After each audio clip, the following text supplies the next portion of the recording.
자, 하나님 말씀 보겠습니다. 요한계시록 2장 18절부터 29절입니다. 요한계시록 2장 18절부터 29절입니다. 계시록 2장 18절부터 29절, 저 여러분들이 한 절씩 교독하겠습니다. 두아디라 교회의 사자에게 편지하라. 그 눈이 불꽃 같고 그 발이 빛난 주석과 같은 하나님의 아들이 이르시되,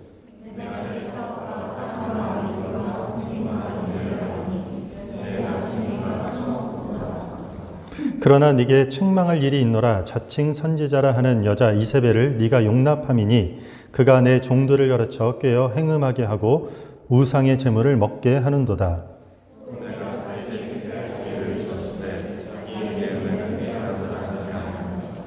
볼지어다 내가 그를 침상에 던질 터이요 또 그와 더불어 간음하는 자들도 만일 그의 행위를 회개하지 아니하면 큰 환난 가운데 던지고,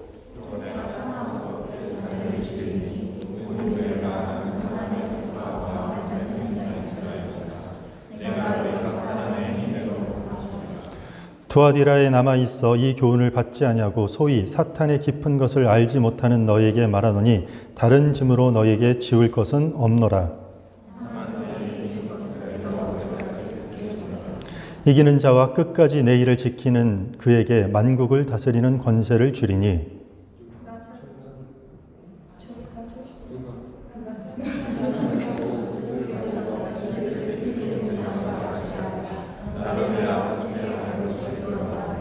내가 또 그에게 새벽별을 주리라. 귀 있는 자는 성령이 교회들에게 하시는 말씀을 들을지어다. 아멘. 자, 오늘 말씀 제목은 공격적인 반대라는 주제로 하나님 말씀을 함께 나누도록 하겠습니다. 저희는 지금 요한계시록의 소아시아에 있는 7교회를 살펴보고 있습니다. 오늘은 네 번째 교회입니다.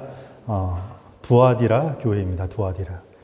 두아디라는 버가모에서 이제 동쪽으로 한 70km 정도 떨어진 동네입니다. 다른 에베소, 서머나 이런 도시들에 비해서는 비교적 조금 작은 도시입니다. 아시아를 순환하는 순환 도로상에 있는 소도시라고 할 수 있습니다. 그곳은 구리장식, 가죽, 원단 제조업, 염색업 등 이런 다양한 상업이 발달한 상업도시라고 할 수 있습니다. 사도행전에 보면은 빌립보에서 자색 옷감을 장사하며 하나님을 신실하게 섬겼던 루디아라는 여인이 나옵니다. 이 여인이 바로 여기 루아디라 출신입니다. 이 도시에서 가장 영향력 있는 신은 제우스의 아들입니다. 이름은 아폴로 신입니다. 아폴로, 제우스의 아들. 아폴로를 숭배하는 자들은 제우스의 아들 아폴로가 우리 도시를 보호하고 이 도시를 먹여 살리고 부욕해 하는 주요 신이라고 주장했습니다. 그래서 우리가 읽은 18절에 보면 두아디라 교회의 사자에게 편지하라. 그 눈이 불꽃 같고 그 발이 빛난 주석과 같은 하나님의 아들이 이르시되. 누가요? 하나님의 아들. 그러니까 제우스의 아들 아폴로가 이 도시의 중심적인 위치를 차지하고 있기 때문에 만물의 통치는 제우스의 아들이 아니라 누가요? 하나님의 아들이라고 이렇게 선언하고 있는 것입니다.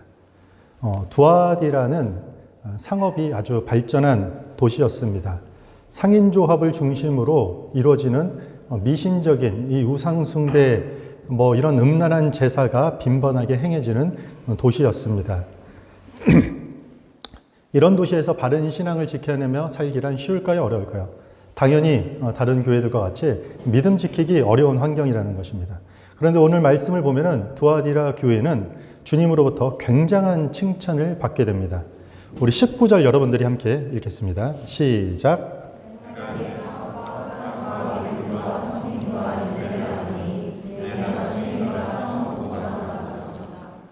여기서 말하고 있는 사업이라는 단어죠. 사업은 비즈니스를 말하는 게 아니에요. 이게 뒤에 나오는 행위, 사랑과 믿음과 섬김과 인내 행위를 포함하는 것을 지금 사업이라고 말하고 있습니다. 그 행위가 뭐라고요? 처음보다 나중이 더 낫다. 우리 일전에 우리가 봤던 첫 번째 교회 에베소 교회랑 정반대죠. 거기는 첫사랑을 잃어버려서 뒤로 갈수록 안 좋았는데 이 교회는 처음보다 뒤로 갈수록 시간이 지날수록 더 너희의 믿음과 인내와 섬김과 사랑이 훨씬 더 나아졌다고 칭찬하고 있는 것입니다. 사실 처음보다 나중이 더 좋은 경우는 드문 일입니다. 우리가 누구를 사랑하든지 아니면 우리가 누구를 섬기든지 아니면 믿음으로 시작하든지 간에 대개의 경우 시간이 지나게 되면 우리는 비교적 점점 약해지거나 아니면은 처음보다 사랑이나 어떤 열정이 식어져 가는 것이 일반적인 현상입니다. 초신자일 때 말씀에 대한 어떤 열정이 있어서 성경 공부에 열심히 참석합니다. 그러나 신앙의 연수가 늘어나면서 계속해서 지속적으로 말씀을 배우는 삶을 유지한다는 것은 생각보다 어렵습니다. 하나님의 도우심과 은혜를 경험한 그 순간에는 내가 그 하나님의 은혜를 잊지 않고 그리고 더 베푸는 삶을 살겠다고 그 순간에는 다짐하지만 계속해서 얼마인가 시간이 지나면 우리는 더 감사하고 더 베푼다라는 게 어렵다라는 것을 우리는 경험하게 됩니다. 여러 이유가 있겠지만 때로는 우리 신앙생활 안에 반복되는 그냥 똑같은 일들이 계속 반복되는 삶이 시간이 지나면서 점점 지루해질 수도 있기 때문입니다. 뿐만 아니라 눈에 보이는 성과나 결실이 특별히 드러나지 않게 되면 우리는 현실 앞에 아무런 변화도 없고 특별히 눈에 띄는 어떤 것들도 없기 때문에 이런 현실을 반복되는 것에 지루해하다가 다시 실망하게 될 수도 있습니다. 인생을 항해로 비유하는 경우가 참 많습니다. 인생은 망망대해를 노저 항해하는 것과 같다고 할 수 있습니다. 때로는 우리가 순풍에 돛을 달고 순탄하게 인생길을 갈 때도 있습니다. 그러나 불어오는 순풍의 반복, 순풍이 반복적으로 불어왔다고 해서 그것을 우리는 결코 지루해하면 안 되는 것입니다. 때론 풍랑을 만나서 험로의 인생길을 걸을 때도 있습니다. 그러나 우리는 결코 포기하면 안 되는 것입니다. 당장 내 눈앞에 그러니까 소망의 항구가 우리 인생의 항역 가운데 수평선 끝에 어떠한 물체적 모습도 물리적인 눈으로 보여지는 것이 아무것도 없을지라 할지라도 우리는 실망하지 말아야 될 것입니다. 왜냐하면 우리가 계속해서 노를 젓는 이상 그리고 돛을 바람에 맡긴 이상 배는 계속해서 전진해 갈 것이기 때문입니다. 마찬가지입니다. 우리가 의로운 행실에 이런 4가지 덕목의 행실이 반복되는 것이 때론 지루할지라도 현실에서 당장 어떤 열매나 결실을 우리가 눈으로 보지 못할지라도 오늘 이 두아디라 교회처럼 사랑과 믿음과 섬김과 인내가 시간이 지남에 따라 우리는 식어지거나 약해지면 안 된다는 것입니다. 설령 우리의 반복된 그런 의로운 행실들을 가지고 사람들이 누군가로부터 참 훌륭합니다, 대단합니다, 고맙다고 인정받지 못할지라도 계속해서 우리는 사랑하고 계속해서 믿어야 되고 계속해서 섬기고 인내하면서 그렇게 성실하게 인생의 항해를 완주하는 성도가 되어야 할 것입니다. 두아디라 교회는 사랑과 믿음과 섬김과 인내 행위가 처음보다 나중이 더 좋았다. 갈수록 더 괜찮아졌다. 주님께서 아주 대단한 칭찬을 받고 있는 교회였습니다. 그러나 앞선 교회들도 그렇다시피 칭찬 뒤에 뭐가 있죠? 두 교회를 빼고는 이 책망이 있습니다. 서머나와 빌라델피아 교회를 빼고는 항상 잘한 것도 있지만 반면에 이들의 연약한 모습이 있었다는 것입니다. 이 교회도 그런 칭찬을 받음에도 불구하고 주님께 칭찬받을 것이 있었습니다. 그게 20절입니다. 여러분들이 한번 읽겠습니다. 20절 시작.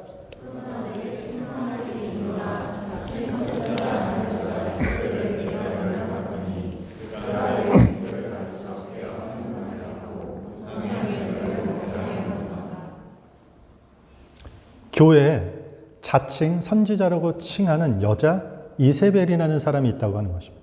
그런데 그 여인이 어떤 문제를 삼죠? 사람들을 유혹해서 교회 안에 있는 사람들과 교회 밖에 있는 사람들을 동요시켜서 응행하게 하고 그리고 우상제물을 먹게 하는 장본인이라는 것입니다. 이세벨은 그녀의 실제 이름은 아닙니다. 그녀가 했던 행동을 놓고 특징적으로 이세벨이라고 불렸던 것입니다. 구약 성경에 나오는 이 이세벨을 언급하고 있는 상징적 표현이라고 하면 됩니다. 그러면 구약에 나오는 이세벨은 어떤 여인일까요? 이스라엘이 북이스라엘과 북왕국과 남유다로 분열됩니다. 그런데 북이스라엘의 7대 왕, 7번째 왕 중에 아합이라는 왕이 있습니다. 이 북이스라엘의 왕은 다 악한 왕이었습니다. 7대 왕도 하나님 앞에 범죄하는 악한 왕이었습니다. 아합. 근데 그 아합 왕의 아내가 바로 이세벨입니다. 그녀는 시돈 왕의 딸이었고 어려서부터 바알과 아세라 신을 섬기는 우상숭배가 몸에 삶에 배어진 여인이었습니다. 하나님의 법도 무시했고 하나님을 섬기는 그 신앙도 억압하고 탄압했고, 그리고 그녀는 수도 사마리아라는 도시에 바알의 신당을 세우고 아세라 목상을 만들었던 여인입니다. 이세벨은 구약 성경을 대표하는 가장 악함의 대명사라고 할 수 있습니다. 하나님 앞에 아주 그냥 노골적으로 악함을 실행한 아주 대표적인 여자라고 할 수 있습니다. 하나님을 향해 매우 적대적이고 공격적인 사람이었습니다. 지금 두아디라 교회에서 그녀의 가르침도 아주 공격적이고 적대적인 반대라고 지금 언급하는 것입니다. 이 도시는 아까 말씀드렸다시피 상거래가 매우 활발한 도시입니다. 그러다 보니 각종 상인들이 이곳에 다 모여 있어요. 그래서 상인들이 모여 있는 상인조합, 길드라고 하는 상인조합도 아주 유명했어요. 다양한 상인조합이 있었어요. 예를 들면 양복 상인조합, 목수 상인조합, 구리장식 상인조합, 염색업 상인조합 등 수많은 상인조합의 조직을 갖고 있는 도시예요. 왜냐하면 상업도시 자체이기 때문에. 그런데 이 상인조합이 자주 개최하는 모임이 있었는데 그 모임이 사회생활에 아주 주된 모임이에요. 이 도시는 그 모임을 중심으로 살아가는 것이에요. 조합의 모임에 행여나 참여를 거절한다는 것은 조합원들과의 사이에 내가 신용을 잃게 되는 일이고, 심지어는 어떤 직업을 상실하는 것과 동일한 의미예요.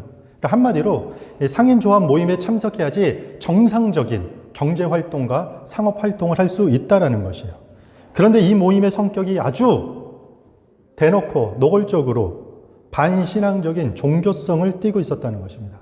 그들이 모였다 하면은 우상숭배를 하고 신전의 창기들, 남자 여자 할 것 없이 몸을 섞으며 음행을 했습니다. 그리고 이후에 우상에게 드려진 음식을 목젖까지 채울 정도로 폭식을 하고 폭음을 하면서 동료애를 확인하고 사업 번창을 그 우상에게 기대하고 간구했던 것입니다. 마치 오늘날 종종 이 사업상의 면목으로, 비즈니스 한다는 명목으로 룸사롱에 가는 것을 당연히 여기는 모습과 같은 현장인 것이에요. 이런 배경에서 지금 이세벨의 가르침은 아주 단호하고 노골적으로 하나님을 적대하는 반대 가르침이었던 것입니다. 양복을 만들어 팔아서 이 땅에서 성공하려면, 염색업으로 잘 먹고 정상적인 사회생활을 해서 비즈니스를 이렇게 굴리려면 하나님께 기도하고 예배하는 시간이 필요한 게 아니라 동료들과 정보도 교류해야 되고 먹고 마시고 함께 스트레스도 풀면서 그 사업을 보호받고 번창하게 만드는 수호신을 숭배하는 그 방식대로 살라고 아주 단호하게 설득했다라는 것입니다. 그러니까 하나님에 대한 아주 공격적인 반대였습니다. 이세벨과 같은 가르침은. 우리가 믿는 기독교 신앙은요, 우리에게 필요한 것을 위해서 필요한 일을 하라는 것이에요. 여러분들 성경을 자세히 보면은요, 항상 성경은요, 우리에게 필요한 것이 무엇인지 먼저 알려주시고 그것을 위해서 우리가 할 일이 무엇인지 필요한 일을 하라고 하는 것입니다. 교회와 하나님 나라 그리고 이웃을 위해서 필요한 것이라면 때론 그것이 내가 원하는 것이 아닐지라도, 그러니까 내가 원함과 내가 그리고 내가 그렇게 하고 싶은 것과 일치하지 아니할지라도 섬기며 인내하는 것이 필요한 일이라고 말하는 게 성경의 방식이에요. 그런데 우상숭배의 특징은요, 너희가 원하는 것을 위해서 원하는 것만 하라는 것이에요. 우상숭배의 특징이에요. 성공과 번영의 슬로건을 들고 끝없이 우리의 욕망을 자극해요. 결국 그 내면에는 너희가 원하는 것을 하기 위해 너희가 원하는 것을 하라라는 메시지가 고스란히 담겨져 있어요. 그런데 자기 원함만, 내가 원하는 것만 쫓아가는 사람들의 특징은 매우 적대적이고 공격적인 성격을 갖고 있습니다. 자기가 원하는, 그러니까 내가 원치 않는 말을 듣거나 원치 않는 상황을 만나게 되면 갑자기 날카로워져서 비판하게 되고 경계하고 공격하는 사람으로 돌변하는 것입니다. 심지어 그 대상이 하나님이라 할지라도 가감없이 그 하나님 앞에 적대적인 모습으로 변화하게 되는 것입니다. 성경의 진리 앞에서 이 말씀 앞에서 내게 필요한 말씀이 무엇인가 라는 어떤 그런 고민과 겸손은 없어요.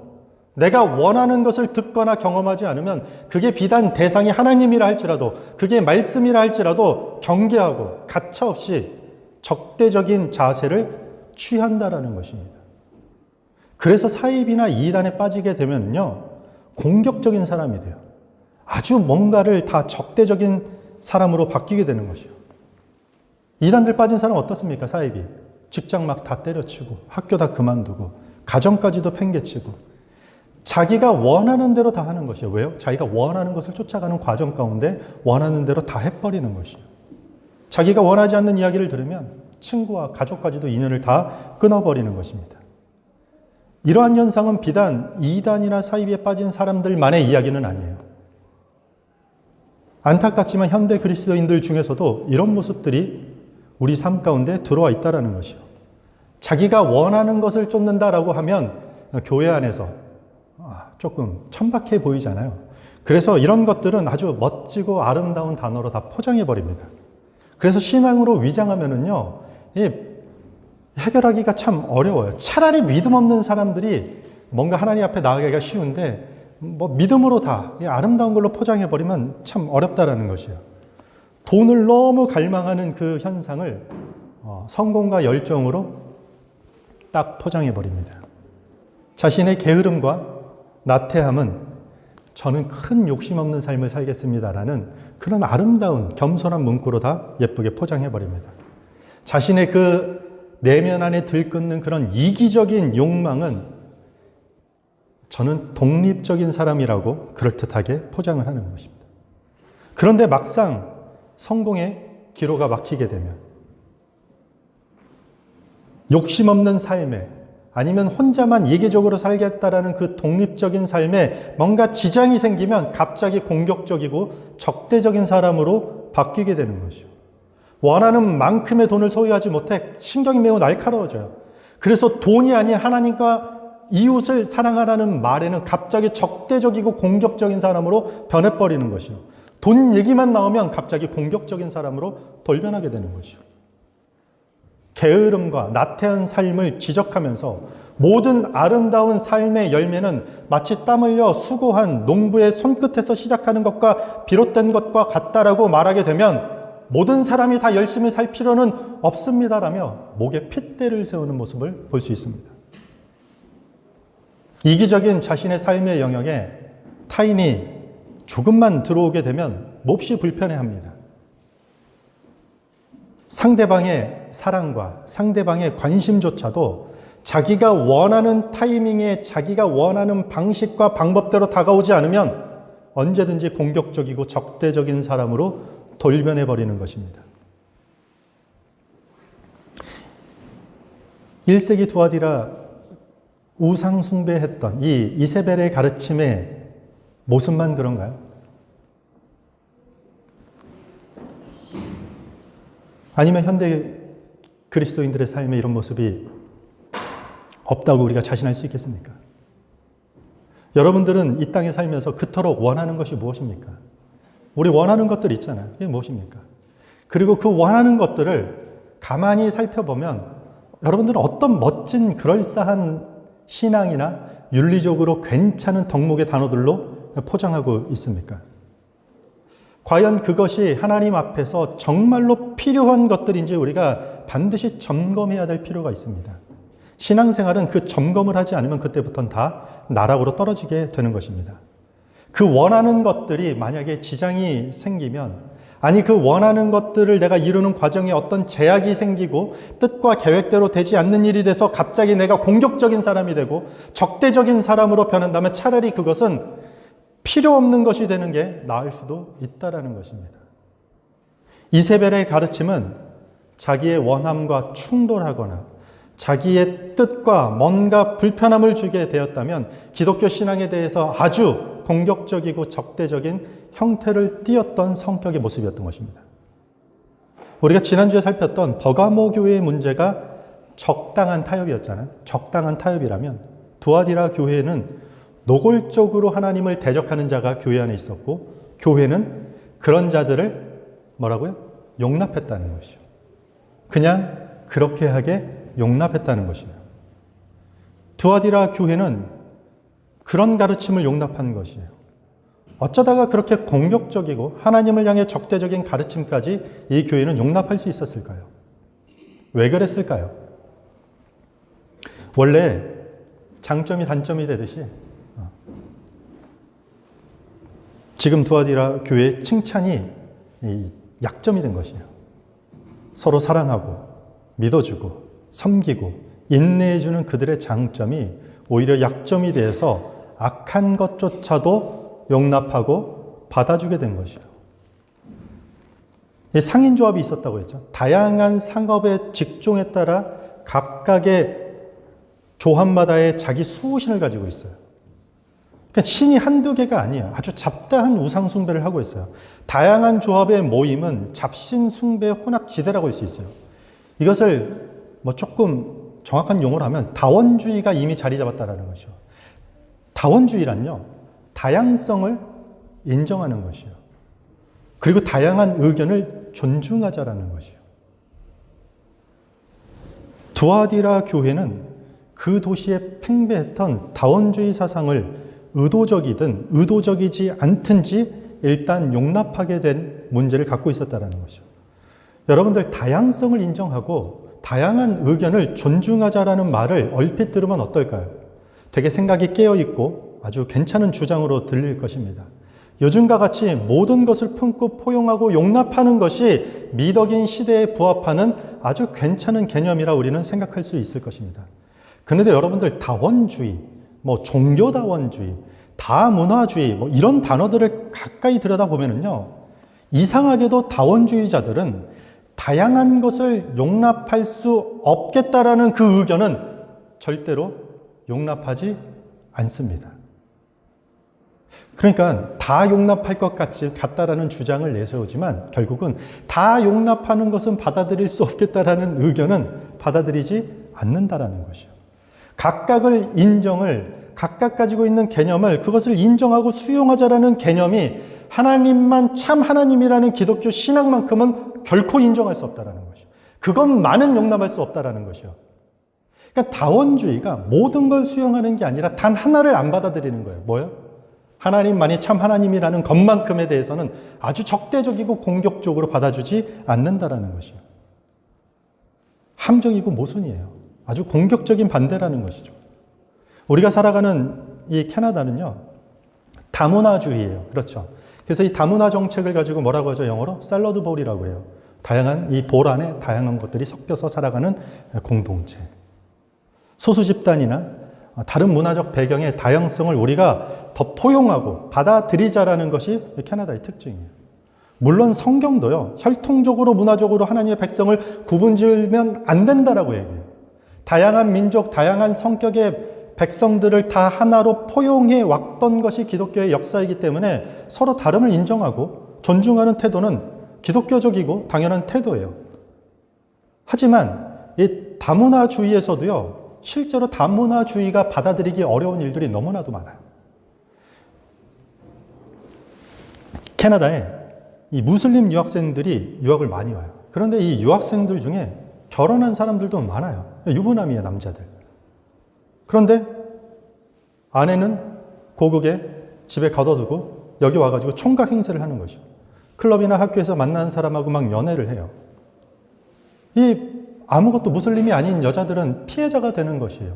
유부남이었기 때문에. 그런데 무슬림 남자의 입장에 보면은 일부 다처제가 허용되기 때문에 전혀 자신들한테는 그 죄책감도 느끼지 않고 문제가 없다라는 주장을 하는 것이요. 이 다양성을 받아주는데 한계가 있는 영역들이 분명히 있다라는 것이요. 무슬림 가정은 명예살인도 허용돼요. 좀 지난 일이지만 한 10년 정도 된 것 같아요. 온타리오에서 한 가장이 무슬림 삶의 방식대로 우리 딸들이 살아가지 않는다고 자기 딸 3명을 다 살해해버린 사건이 있었어요. 자신의 고국에서는 이렇게 무슬림법에서 명예살인은 가능하다라고 허용되었는데 캐나다에서는 어떤가요? 그것까지는 허용할 수 없는 것이에요. 캐나다에 사형제도는 없기 때문에 무기징역형이 떨어졌죠. 캐나다 내에서 다양성이 건강하게 공존되기 위해서는 확실하고 분명한 법의 울타리가 있어야지, 그 기준을 지켜야지 그 온전함이 가능해지는 것이요. 모든 다양성을 다 받아들이고 모든 주장을 다 수용하자라는 개념은 현실적으로 불가능해요. 그 다양성을 인정하고 용납하는 기준이 필요해요. 절대적인 기준이 있을 때 나름의 다양성이 존중되고 보호되는 것이에요. 두아디라 교회는 그 기준을 놓치고 그냥 사랑으로, 섬김으로 그냥 용납하고 수용하자라는 실수를 범했다라는 것이요. 제 말을 오해하지 않길 바랍니다. 그렇다고 아무것도 받아들이지 않은 말은 아니에요. 편협하게 우리가 소극적으로 그 어떤 것도 받아들이지 말라는 거 아니에요. 교회 문은 활짝 열려 있어야 되고 교회 문턱은 낮아져야 돼요. 그래서 다른 사람들, 신앙의 백그라운드가 다른 사람들, 평생 교회를 다니지 않았던 사람들, 교회 문화에 익숙하지 않은 사람들도 품어주고 끌어안는 다양성이 필요하다는 것이요. 그런데 그 과정 가운데, 행여 그 모습 가운데 진리를 대적하는 모습까지도 우리가 수용하면 안 된다는 것이요. 그 기준을 말씀 앞에 잘 세우지 못하면 우리는 무분별하게 수용하는 질서가 없는 어떤 방향이 다 흔들리는 배가 산으로 가는 향방을 이룬 교회가 될 수 있다는 것입니다. 기독교 신념이 강한 사람들이 있어요. 근데 그 신념이 너무 강해서 타인의 상황을 잘 수용하지 않아서, 그러니까 내 신념이, 내 믿음의 신념이 너무 강하기 때문에 다른 사람의 환경과 입장과 예를 들면 그 믿음을 의심하고 있거나 그거에 대한 과정이 아직 있지 않는 사람에 대해서는 잘 수용하지 않기 때문에 무례한 모습으로 비춰지는 그리스도인들이 많아요. 많이들 경험하셨을 수도 있을 것입니다. 저는 그런 모습을 볼 때면 같은 크리스찬으로서 또 목사로서 좀 그러지 않았으면 좋겠어요. 마치 에베소 교회처럼 냉철하게 진리를 수호하는 것 같은데 사랑을 다 잃어버린 그런 기독교인들에 대한 그 안타까운 모습이 우리 사회 가운데 많다라는 것이요. 그래서인지 저는 그리스도인들이 좀 젠틀했으면 좋겠다라는 생각을 합니다. 이왕이면 좀 나이스했으면 좋겠어요. 너무 자신이 가지고 있는 신념을 주장하기 위해서 너무 무례한 모습을 드러내는 것에 있어서 좀 조심했으면 좋겠다라는 것이요. 젠틀하게, 나이스하게, 타인을 향해 좀 포용력 있게, 수용력 있게, 이런 수용력과 포용력을 그리스도인들이 좀 겸비했으면 좋겠다라는 생각을 참 많이 합니다. 그런데 하나님이라는 절대적인 기준을 의지하지 않는 상태에서 수용력과 포용력은 무분별한 용납이 되는 것이요. 하나님 앞에 책망받는 위험한 상태에 이르게 된다는 것이요. 마치 장염이 걸린 아이에게 젠틀하게 나이스하게 매운 족발을 권유하는 부모가 어디 있겠습니까? 그리스도인은 원함이 아닌 필요에 따라 행하는 자들이어야만 된다는 사실입니다. 두아디라 교회가 그 기준을 놓쳤던 것이에요. 유연함은 있는데 강함이 없었던 것이에요. 자유함은 있는데 엄격함이 없었던 것이에요. 관대함은 있는데 철저함이 없었던 교회였던 것입니다. 강함이 없는 유연함은요, 부러지게 되는 것이에요. 사람에게, 환경에게 이리저리 끌려다니가 상처받았다고 외치면서 부러지는 삶으로 떨어지게 되는 것입니다. 또한 엄격함이 없는 자유함은요, 반드시 죄를 양성시키는 길로 빠지게 되는 것입니다.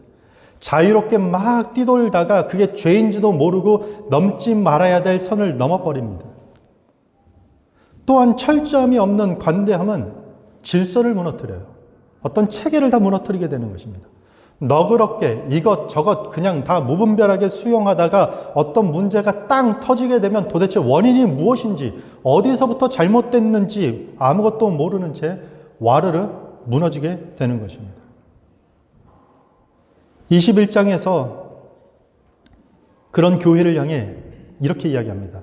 또 내가 그에게 회개할 기회를 주었으되 자기의 음행을 회개하고자 하지 아니하는도다. 뭐라고요? 회개할 기회를 그 이세벨 여인에게 줬다라는 것이요. 구약의 이세벨도 회개의 기회가 있을 때 그 악한 아합도 하나님 앞에 베옷을 입고 무릎 꿇고 회개했는데 이 여인은 끝까지 회개하지 않았어요. 오늘 두아디라 교회의 이세벨도 끝까지 회개하지 않았다라는 것이요. 여러분들 하나님의 심판과 징계가 성경에 자주 등장해요. 그런데 하나님의 징계는 자기의 원함을 쫓고 신실한 행함을 하지 않은 것에 대한 심판과 징계가 아니에요. 성경에 대한 심판과 징계는요, 여러분들이 똑바로 살지 못해서 실수해서 죄지어서 하는 실수가 아니라 그런 일에 대해서 끝까지 회개하지 않는 모습을 심판하시는 것이요. 그래서 하나님은 기다리시는 하나님이고 인내의 하나님이고 사랑의 하나님으로 형성이 되는 것이요. 끝까지 하나님을 대적하고 회개하지 않고 적대한 것에 대한 징계를 말하는 것이요. 분명히 누구를 통해서 이야기하고 분명히 어떤 자리를 통해서 알려주시고 눈으로 보여주시고 마음으로 주시고 경험케 하시는데 끝까지 강팍하게 그런 하나님은 나한테는 필요 없어.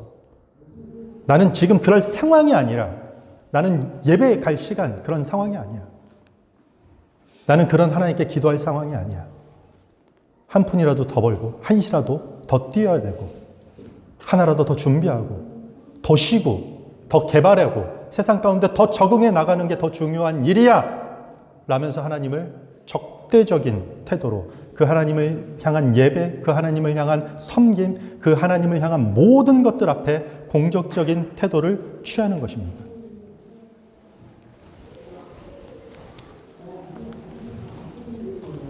두아디라 교회는 처음 행위가